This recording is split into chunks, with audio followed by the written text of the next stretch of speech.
Vamos a hablar de algo bastante importante, que si bien no es algo técnico, sí es bastante importante que podamos definirlo, la forma, en este caso, de cómo vamos a trabajar con Git, bien sea que trabajemos en equipo o en proyectos personales, y para eso debemos conocer qué son los workflows de Git. Un workflow de Git es una serie de lineamientos y estándares que nosotros debemos utilizar dentro de nuestros proyectos, y lo que hacen es permitirnos tener una historia consistente y mejorar la productividad entre los integrantes de un equipo de trabajo. Un workflow nos define cosas como el nombramiento de las ramas, cómo vamos a utilizar, por ejemplo, en el nombramiento de las ramas utilizamos camel case, el snake case, vamos a agregar IDs a las tareas en las que estamos trabajando, al nombre de la rama, cuando vamos a crear una rama, a partir de cuáles ramas vamos a trabajar. Todo eso nos lo va a definir el workflow. El nombramiento de commits también está dentro de lo que son los workflows. El workflow nos puede dar ciertos lineamientos o guías que nosotros vamos a esperar dentro de los mensajes de un commit, y sí deben tener alguna información especial como tal, algún formato específico. Lo siguiente es la creación de ramas. Un workflow nos va a indicar cada cuánto debemos crear una rama,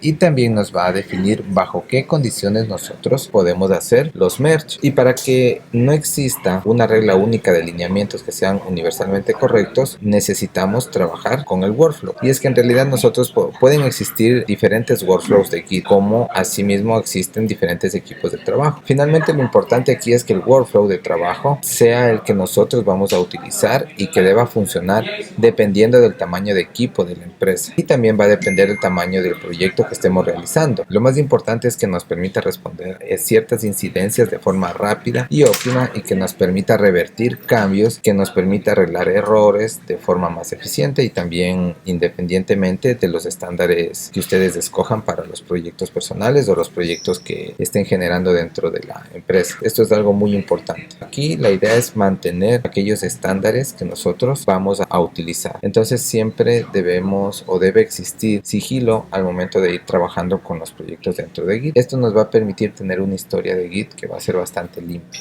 va a ser entendible y va a ser fácil de poder navegar. También les permite solucionar algunos errores de forma más sencilla y más rápida. Y otra cosa que es totalmente adecuada es de que no existe como una fórmula única y verdadera de reglas que debemos seguir, pues dentro de lo que es Gitflow existen diferentes Gitflows que podemos utilizar dentro del proceso de desarrollo de software. Más que todo, hay varios, y ustedes son aquellos que deciden qué tipo de workflow van a utilizar en sus proyectos. Ya dependerá, como digo, de sus requerimientos o incluso de los miembros de equipo, del tamaño de la empresa o del tamaño del proyecto. Entonces ustedes van a ser quienes van a definir una base a la hora de trabajar en un proyecto. Ustedes definen ese workflow, ese flujo de trabajo para el proyecto, y eso es lo que necesitamos ir entendiendo. Dentro de estos flujos o estos workflows que nosotros necesitamos comprender, tienen que ser workflows simples y sencillos para los proyectos. Lo que se recomienda utilizar aquí, por ejemplo, tenemos uno que se llama Feature Based. Esta es una estrategia. En esta estrategia, cada desarrollador debe crear una rama para cada cambio que se va a introducir en el código, y una vez que se finaliza el desarrollo o el feature que se le asignó, tiene que enviar un pull request a una solicitud de cambios con el código que desee arreglar o agregar. Esto se hace en el repositorio remoto, en este caso a través de GitHub. En los ejemplos que nosotros hemos venido trabajando o que estamos haciendo, podemos nosotros realizar ciertas solicitudes de cambio. Es decir, antes de hacer un merge en la rama principal, nosotros podríamos solicitar. El código va a ser revisado y verificado por los demás compañeros del equipo. Entonces es importante esta parte de aquí poder comprenderla, porque nos va a ayudar a nosotros a hacer una inspección de ese código que queremos nosotros hacer ya directamente un pull request para nosotros poder enviar esa solicitud. Pero antes de eso, la solicitud tiene que ser aprobada, tiene que ser verificada para poder aceptar esos cambios y unir a la rama principal. De esta forma nosotros nos va a permitir, por ejemplo, mejorar la calidad del código, porque esas revisiones de código nos van a ayudar a encontrar errores, nos va a ayudar a encontrar problemas de lógica o malas prácticas que a veces se nos pasa por alto, algo que de pronto habíamos aceptado mientras estábamos desarrollando. Entonces algún compañero viéndolo desde fuera puede notar algunas falencias que podemos tener en nuestro código. Esto ayuda a que mejore bastante la calidad del código, reduce la probabilidad de encontrar ciertos errores a futuro y también fomenta la colaboración en equipo. Cada miembro del equipo puede revisar el código de los demás, puede ofrecer ciertas sugerencias o puede ofrecer mejoras. Eso nos va a ayudar a fomentar un ambiente de trabajo más colaborativo y poder generar un feedback como parte de ya de la cultura del trabajo de nuestra empresa o de nuestro equipo de desarrollo. Con esto hacemos una actividad más dinámica diariamente dentro del trabajo de equipo. También nos ayuda a aumentar el conocimiento del equipo, porque cada miembro del equipo puede aprender de los errores y de las sugerencias que está dando el resto de integrantes del equipo para posteriormente poder aplicar ese conocimiento en su propio trabajo. Y además de esto, todos los miembros del equipo van a tener el contexto sobre los cambios que se están dando dentro del código, ya que puede ver cada uno de ellos qué está sucediendo con ese código.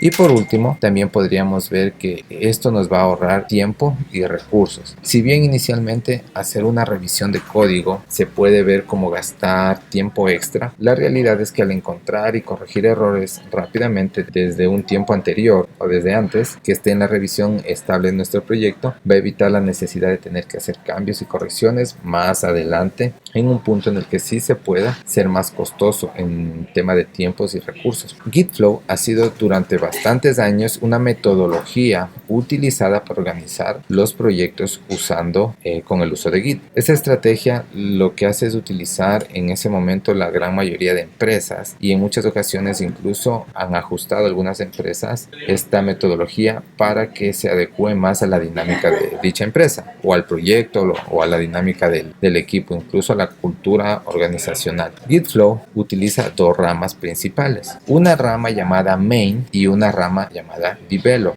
La rama Main es la principal del proyecto y contiene únicamente la versión estable del código. La rama Develop es la rama de integración y contiene la última versión del código que está en desarrollo. Además de estas ramas principales, GitFlow utiliza varias ramas secundarias para manejar el flujo de trabajo, como por ejemplo, tenemos los feature branches, similar a lo que ya hablábamos con otras estrategias, y es que se utilizan para desarrollar nuevas características en el proyecto. Se crea en este caso a partir de la rama Develop y se fusionan con ella una vez que se completa la funcionalidad. También existen las Release Branches y estas se utilizan para preparar una versión de código para un lanzamiento. Se crean a partir de la rama Develop y se fusionan con la rama Master, y eso sucede una vez que ya nosotros queremos completar el lanzamiento de una nueva versión de nuestra aplicación. Y por último existen los All Fix Branches. Estas se utilizan en cambio para corregir errores críticos en la rama Master. Estas se crean a partir de la rama Master y luego se fusionan a la rama Master y Develop una vez que son solucionados estos errores o problemas. Esto es como para cuando surge algún error de tipo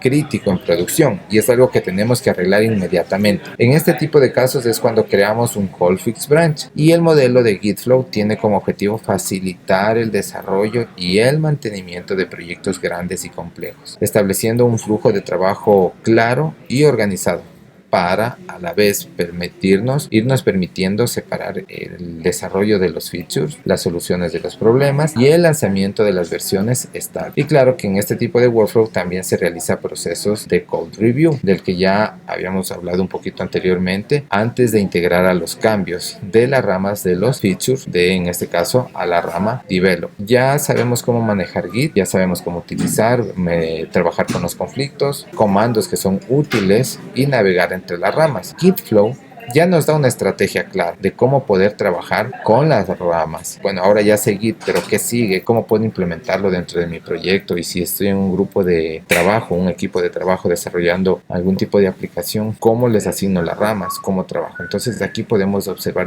que GitFlow no es más que una estrategia que les permite organizar todo el tema de los proyectos, de las ramas, para el proyecto que ustedes están intentando desarrollar. Vemos que hay la rama principal, vemos que que hay la rama Develop para empezar con el proceso de desarrollo, y nosotros vemos que hay una rama llamada Hotfix Branches que también, o Hotfix, que también es para específicamente los casos de error. Vemos que en la rama Develop se empieza a desarrollar todas las funcionalidades, y a partir de esta rama nacen nuevas ramas para realizar los diferentes features o funcionalidades que puede tener la aplicación, mientras la rama Main en cambio solamente me sirve para ir integrando lo que va avanzando dentro de la rama Develop. Y así, si nosotros queremos hacer una revisión de código, un release branches, también podemos hacerlo desde la rama Develop, y ya cuando está funcional esa revisión, integramos nuevamente a la rama Develop, y esa misma integración de la Develop la integramos a la rama Main. Con eso ya tendríamos todo completo. Y finalmente, Hotfix Branches. Como les dije, esto es más para el tema de errores. Si yo tengo un error en producción, entonces hacemos un hotfix directamente de la rama Main. Recordemos que en la rama Main ya todo está en producción y todo se integra ya cuando en la rama Develop han sido aceptados esos cambios. Pero si en Main encontramos algún error, entonces hacemos una rama hotfix para nosotros solucionar esos errores de manera inmediata. Solucionamos y luego hacemos un merge con la rama Main nuevamente, y si se dan cuenta en la gráfica, pasa hacia la rama Develop para que el merge se haga tanto en Main como en Develop con las correcciones de esos errores. Es una metodología bastante interesante, bastante buena, que todos deberíamos aprenderlas para poder ir trabajando ya de lleno en nuestros proyectos aplicando esta metodología. Entonces, ya con esto ustedes pueden iniciar un proyecto. Por último, también quisiera compartirles el workflow que actualmente se está empezando a utilizar, incluso más que Gitflow, ¿sí? Recordemos que Gitflow es una metodología que aplica un workflow para trabajar con un proceso ya estandarizado, pero actualmente está existiendo un workflow nuevo que está suplantando a Gitflow como un flujo bastante utilizado en las empresas y para proyectos personales también. Esto surge con el auge de despliegues y de entrega continuas de proyectos. Gitflow se está empezando a quedar un poco corto, porque al tener tantas ramas, el proceso para que el código logre llegar a la rama principal es bastante demorado, y eso no permite pues la iteración continua que proponen las estrategias de integración continua y de despliegue continuo. Y es por eso que hace un par de años llegó el llamado Trunk-Based Workflow. Es un flujo de trabajo que se centra en la utilización de una única rama principal para el desarrollador del proyecto. En este modelo, todos los desarrolladores trabajan en la misma rama principal y no necesariamente se crean ramas para los features como lo teníamos anteriormente, la rama Develop, y a partir de ahí se creaban más ramas para los features. Aquí, cuando todo esto sucede, básicamente son ramas de muy corta vida que inmediatamente pasan los tests automatizados, son integrados con la rama principal directamente.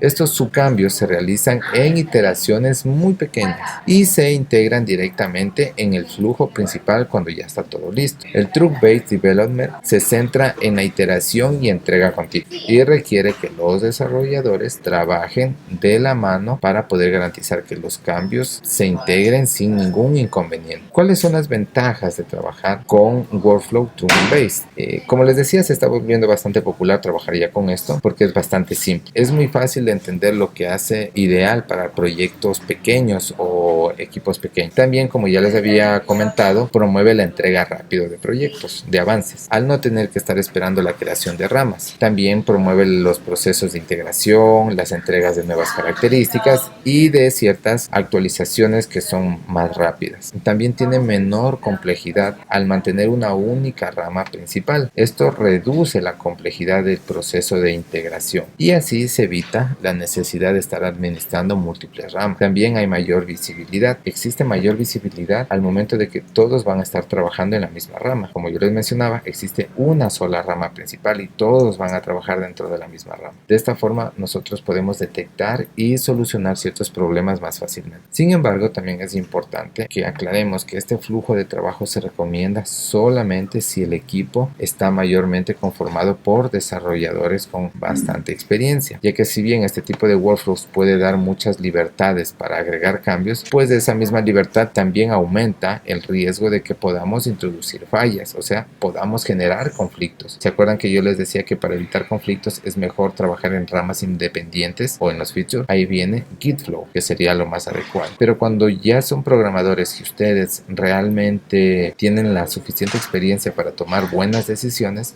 ahí pues tranquilamente podemos trabajar con el Truncebase. Pero con esto entonces debemos saber con cuál de las dos metodologías vamos a trabajar. Entonces aquí hay que tomar una decisión. Esto también funciona mejor para proyectos que apenas están iniciando. Si el proyecto es bastante complejo, entonces Gitflow probablemente va a seguir siendo la mejor opción. Cuando es un proyecto, hablamos de un MVP o un producto mínimo viable, un software súper rápido, que no voy a centrarme en el diseño, en el tema de velocidades de respuesta, simplemente quiero hacer una aplicación de manera rápida, o sea un MVP. Entonces ahí también podría utilizar Truncebase. Aquí tenemos una rama principal main y aquí generamos ramas cortas. Por cualquier miembro de ramas cortas, él realiza su funcionalidad y directo a la rama main y listo, y seguimos trabajando en la rama main. Y si hay otra funcionalidad, alguien más crea una nueva rama, o bueno, el líder del equipo crea una nueva rama para que otra persona trabaje en esta rama, hace la funcionalidad y la vuelve a integrar a la rama principal, y así vamos continuamente. Si hay un error, lo mismo, si hay un error se corrige y nuevamente lo vuelve a integrar a la rama principal. Entonces con eso ya no tendríamos que estar creando ramas tras ramas tras ramas, sino que todos trabajamos en una misma rama principal.